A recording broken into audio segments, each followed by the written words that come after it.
अस्सलाम वालेकुम dear students. आज हम जो है वो डिस्कस करेंगे एक्टिवेशन एनर्जी। एक्टिवेशन एनर्जी क्या होती है, बात शुरू करते हैं बेटा chemical reaction. Chemical reaction, chemical reaction में बेटे होता क्या है कि रिएक्टेंट्स किसमें कन्वर्ट होते हैं, प्रोडक्ट्स। केमिकल रिएक्शन में रिएक्टेंट्स जो है ये बेटे कन्वर्ट होते हैं किसमें, प्रोडक्ट्स।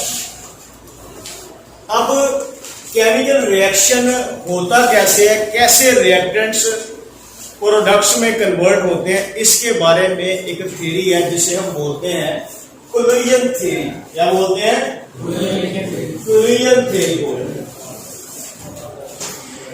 कोलिजन थ्योरी के मुताबिक रिएक्टेंट के मॉलिक्यूल्स आपस में कोलाइड करते हैं और वो बेटे कन्वर्ट हो जाते हैं किसमें, प्रोडक्ट में।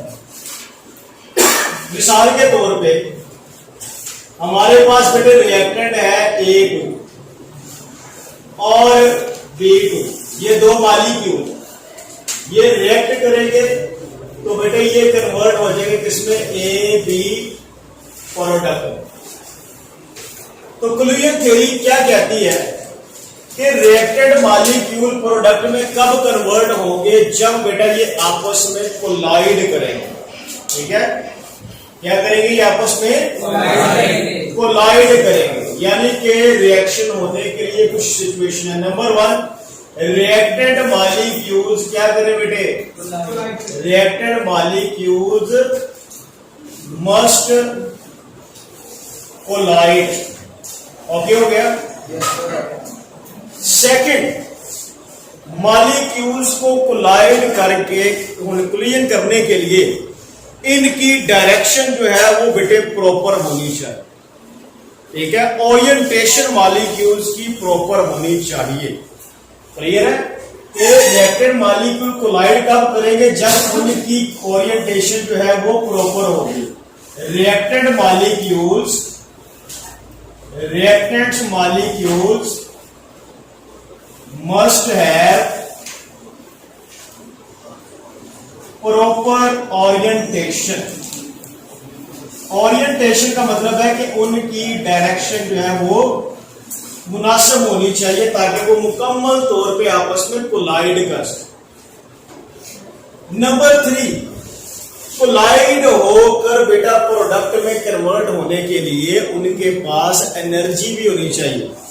मॉलिक्यूल्स को कोलाइड होने के दौरान उनके बांड टूटेंगे, नए बांड बनेंगे, तो बांड को तोड़ने के लिए जो है उनके पास मैक्सिमम जो है वो एनर्जी होनी चाहिए। तो तीसरी बेटे बात क्या है कि molecules must possess, reactants molecules must possess energy for collisions। Okay हो गया बेटे, ये 3 कंडीशन है। पहली कंडीशन क्या है कि रिएक्शन कब होगा, जब बेटा जी मॉलिक्यूल्स आपस में कोलाइड करेंगे। दूसरा, कोलिजन होगी कब, जब उनकी ओरिएंटेशन बेटे क्या होगी, प्रॉपर होगी। नंबर 3 बेटा जी, कोलिजन्स के लिए उनको क्या चाहिए, एनर्जी भी उनके पास होनी चाहिए। ये तीनों बातें हम समझते हैं बेटा जी डायग्राम के लिए। ये हमारे पास बेटा मॉलिक्यूल है ए, ठीक है, और इसी तरह ये बेटा मॉलिक्यूल है बी और बी। ओके हो गया। अब बेटा यहां पे ये दोनों मॉलिक्यूल आपस में क्या करेंगे, कोलाइड करेंगे। क्या करेंगे, ये आपस में कोलाइड करेंगे। सही है। अब मुझे बताएं कि अगर ए की ओरिएंटेशन जो है वो इस तरह हो और बी की ओरिएंटेशन बेटा जी इस तरह हो, तो क्या ये आपस में कोलाइड कर सकते हैं? नहीं कर सकते, क्योंकि ए के मॉलिक्यूल के दोनों एटम्स की ओरिएंटेशन इस तरह है पैरेलल है जबकि बी मॉलिक्यूल के एटम्स की ओरिएंटेशन परपेंडिकुलर है।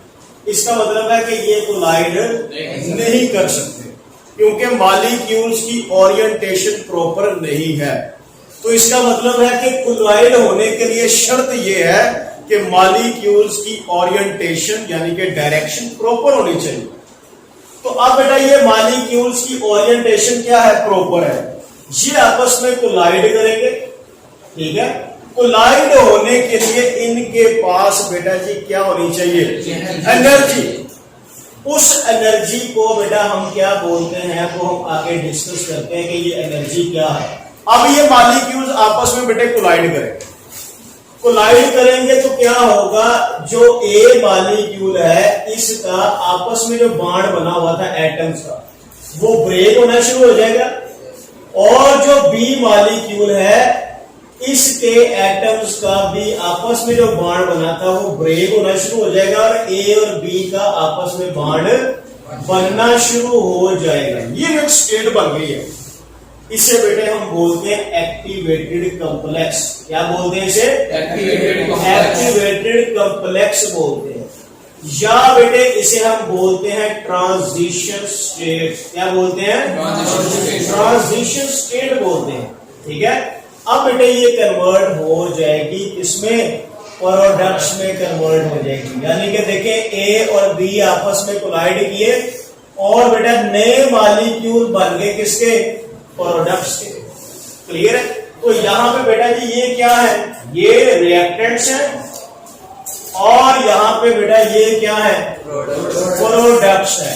तो अब स्टूडेंट्स याद रखना है कि मॉलिक्यूल्स को अफेक्टिव कोलिजन के लिए, ये कोलिजन जिसकी वजह से रिएक्टेंट्स प्रोडक्ट्स में कन्वर्ट हो रहे हैं, इसे हम बोलते हैं अफेक्टिव कोलिजन। क्या बोलते हैं, तो यहां पे आपने याद रखना है कि मॉलिक्यूल्स की कोलिजन होनी चाहिए, लेकिन वो कोलिजन कौन सी होनी चाहिए, अफेक्टिव कोलिजन होनी चाहिए। तो मॉलिक्यूल्स को बेटा जी अफेक्टिव कोलिजन के लिए, प्रॉपर ओरिएंटेशन के लिए और बेटा जी प्रोडक्ट में कन्वर्ट होने के लिए या फिर ट्रांजिशन स्टेट गेन करने के लिए जो एनर्जी रिक्वायर्ड होगी उसे बेटे हम क्या बोलेंगे, एक्टिवेशन एनर्जी। याद रहेगा, एक्टिवेशन एनर्जी बेटे डेफिनेशन इसकी क्या होगी कि energy required by reactant molecules. याद होगा, रिएक्टेंट मॉलिक्यूल्स को जो एनर्जी रिक्वायर्ड है, ठीक है, फॉर किस पर्पज के लिए, number 1 for effective collisions, number 2 for proper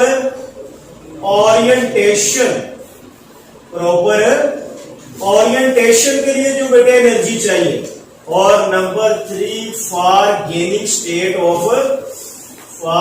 gaining या achieving state of activated complex.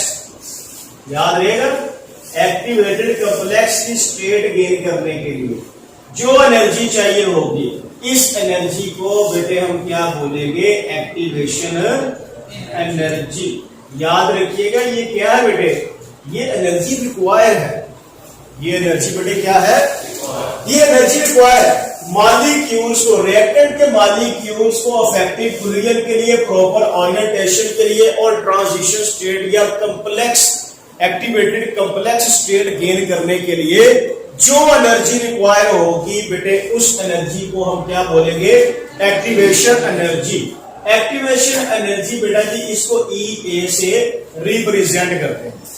अब आप मुझे बताएं कि अगर रिएक्टेंट्स को एक्टिवेशन एनर्जी की डिमांड जो है वो ज्यादा चाहिए तो क्या बेटा रिएक्शन फास्ट होगा या स्लो होगा, स्लो होगा, क्योंकि ये एनर्जी जितनी कम होगी उतनी आसानी से मॉलिक्यूल आपस में कोलाइड करेगा, उतनी आसानी से बेटे वो ट्रांजिशन स्टेट को गेन करेगा, उतनी आसानी से बेटे वो प्रोडक्ट में कन्वर्ट हो जाएगा।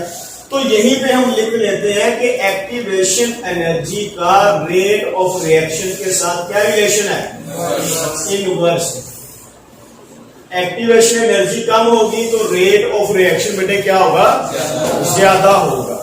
तो यहां तक बेटे आपने याद रखना, आपसे शॉर्ट क्वेश्चन पूछा जाएगा कि व्हाट इज एक्टिवेशन एनर्जी, आप डेफिनेशन लिखेंगे, साथ ही रिलेशनशिप बताना।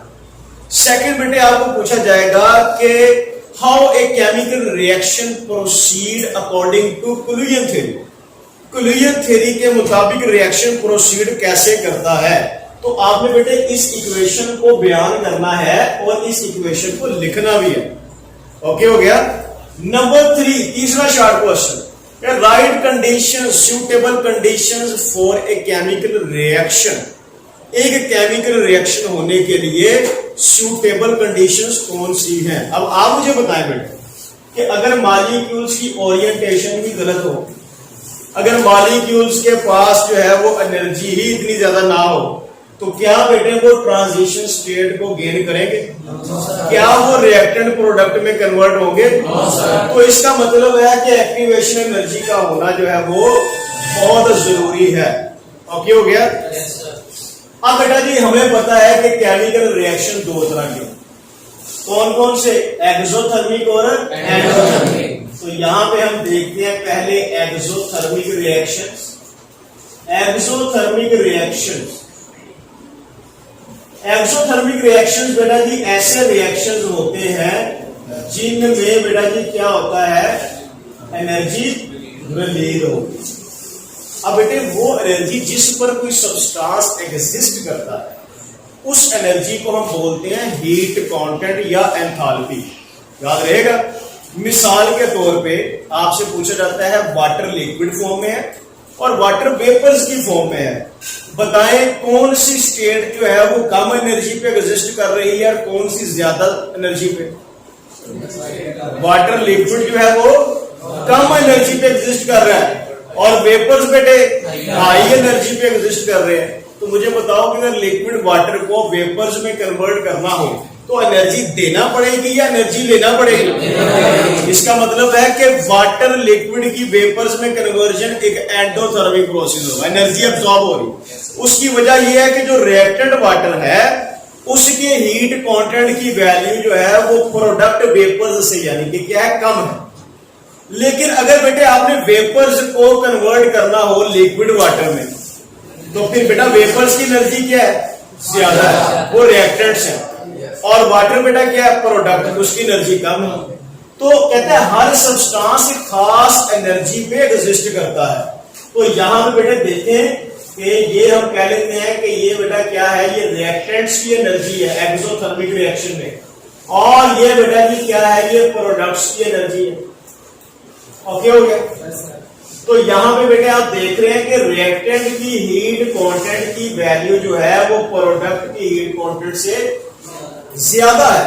मिसाल के तौर पे हमारे पास बेटे वाटर ही अगर हो तो ये वाटर अगर गैस की फॉर्म में है, यहाँ पे वाटर बेटे क्या है, लिक्विड की फॉर्म में। ठीक हो गया। तो अगर इस गैस को लिक्विड में कन्वर्ट करना हो तो फिर एनर्जी रिलीज करनी पड़ेगी एक्स्ट्रा। ओके हो गया।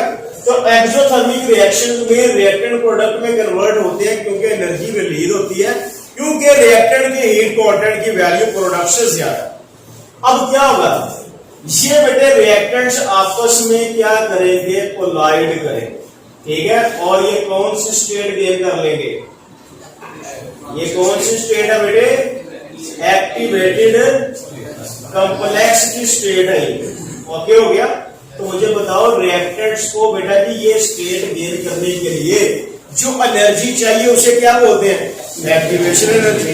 तो इसका मतलब है यहां से लेकर यहां तक ये जो एनर्जी है ये बेटे क्या है, एक्टिवेशन एनर्जी है। अब बेटा दो रिएक्टेंट्स की हीट कांटेंट की वैल्यू में जो डिफरेंस होगा उसे हम बोलेंगे एंथैल्पी चेंज, यानी कि प्रोडक्ट की हीट कांटेंट की वैल्यू माइनस रिएक्टेंट की हीट कांटेंट की वैल्यू। तो यहां पे जो बेटा प्रोडक्ट और रिएक्टेंट के दरमियान एनर्जी का डिफरेंस है इसे किससे रिप्रेजेंट करेंगे, डेल्टा ए से। अब आप मुझे बताएं कि अगर बेटे रिएक्शन रिवर्सिबल हो, अगर रिएक्शन क्या हो, रिवर्सिबल हो, तो फिर बेटा मुझे बताओ रिवर्स रिएक्शन के लिए एक्टिवेशन एनर्जी कौन सी होगी, यहाँ पे अब प्रोडक्ट बेटा कन्वर्ट होने हैं रिएक्टेंट में, तो प्रोडक्ट पहले कहां पे जाएंगे, एक्टिवेटेड कॉम्प्लेक्स में, फिर वो जाएंगे बेटा रिएक्टेंट्स में। इसका मतलब क्या है कि ये वाला जो आपके सामने वैल्यू, ये भी एक्टिवेशन एनर्जी है, लेकिन ये किसके लिए बेटा, रिवर्स के लिए, और ये किसके लिए है, ये फॉरवर्ड के। तो यहां पे बेटा एक्सोथर्मिक रिएक्शंस में आपने लिखना है कि जो रिवर्स की एक्टिवेशन एनर्जी है वो बेटे ज्यादा है activation energy for forward reaction, सही है। और बेटे आप कह सकते हैं यहां पे कि जो रिवर्स की एक्टिवेशन एनर्जी है ये बेसिकली सम है किसका बेटा, activation energy for forward plus बेटा जी किसके, एंथैल्पी चेंज के। तो ये ग्राफ से बेटे आपसे न्यूमेरिकल टाइप क्वेश्चन पूछा जा सकता है एंट्री टेस्ट में, इसके अलावा ये रिलेशनशिप आपसे पूछे जा सकते हैं। इसके ऑपोजिट बेटे हम बात करते हैं एंडोथर्मिक रिएक्शन। एंडोथर्मिक रिएक्शंस ऐसे रिएक्शंस जिनमें बेटा की हीट एनर्जी क्या होती है, एब्सॉर्ब होती है। यहां पे हम लिख लेते हैं कि हीट कांस्टेंट की वैल्यू, ठीक हो गया। अब आप मुझे बताएं कि एंडोथर्मिक रिएक्शन में किसकी हीट कांस्टेंट की वैल्यू ज्यादा होगी, रिएक्टेंट की या प्रोडक्ट की, प्रोडक्ट की। अगर हमने क्या करना है, वाटर लिक्विड को वेपर्स में कन्वर्ट करना है, तो लिक्विड वाटर बेटा क्या होगा, रिएक्टेंट होगा। रिएक्टेंट की हीट कांस्टेंट की वैल्यू कम है, प्रोडक्ट की हीट कांस्टेंट की वैल्यू ज्यादा है। जबकि एक्टिवेटेड कॉम्प्लेक्स की एनर्जी हमेशा बेटे क्या होती है, ज्यादा ही होती है, चाहे रिएक्शन एक्सो हो चाहे रिएक्शन एंडो हो। अब यहां पर देखिए इन रिएक्टेंट्स ने आपस में कोलाइड करना है और पहले कौन सी स्टेट गेन करनी है, एक्टिवेटेड, और फिर ये कन्वर्ट हो गए प्रोडक्ट। तो यहां पे बेटे यहां से लेके यहां तक ये एनर्जी कौन सी है, एक्टिवेशन एनर्जी। जबकि रिएक्टेंट और प्रोडक्ट के दरमियान जो एनर्जी का डिफरेंस है ये क्या है, डेल्टा एच। अगर रिएक्शन रिवर्स हो तो फिर प्रोडक्ट रिएक्टेंट में कन्वर्ट होंगे, तो फिर प्रोडक्ट को एक्टिवेटेड स्टेट गेन करने के लिए जो एनर्जी चाहिए ये क्या होगी, एक्टिवेशन एनर्जी। ये बेटा रिवर्स की है और ये किसके लिए बेटे, फॉरवर्ड के लिए है। तो यहां पे हम लिख लेंगे कि एंडोथर्मिक में रिएक्टेंट की हीट कांस्टेंट की वैल्यू प्रोडक्ट से कम है, और यहां पे बेटा जी जो फॉरवर्ड रिएक्शन की एक्टिवेशन एनर्जी है वो बेटा जी रिवर्स रिएक्शन की एक्टिवेशन एनर्जी से ज्यादा होगी। और यहां पे आपने याद रखना है फॉरवर्ड रिएक्शन की एक्टिवेशन एनर्जी बेसिकली क्या है बेटे, रिवर्स रिएक्शन की एक्टिवेशन एनर्जी प्लस बेटे किसके है, डेल्टा एच के इक्वल है। तो ये दो ग्राफ भी बेटे आपने क्या करने हैं, एक्सप्लेन करने हैं। तो अब बेटा ये कंप्लीट एक लॉन्ग क्वेश्चन भी है, इसके अलावा ये एंट्री टेस्ट का टॉपिक भी है।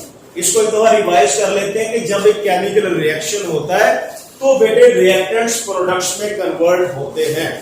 अब रिएक्शन में रिएक्टेंट प्रोडक्ट में कन्वर्ट कैसे होते हैं, इसके बारे में कोलिजन थ्योरी है जो कहती है कि रिएक्टेंट प्रोडक्ट में कब कन्वर्ट होंगे, जब उनके मॉलिक्यूल कोलाइड करेंगे, मॉलिक्यूल की प्रॉपर ओरिएंटेशन होगी, उनके पास एनर्जी हो।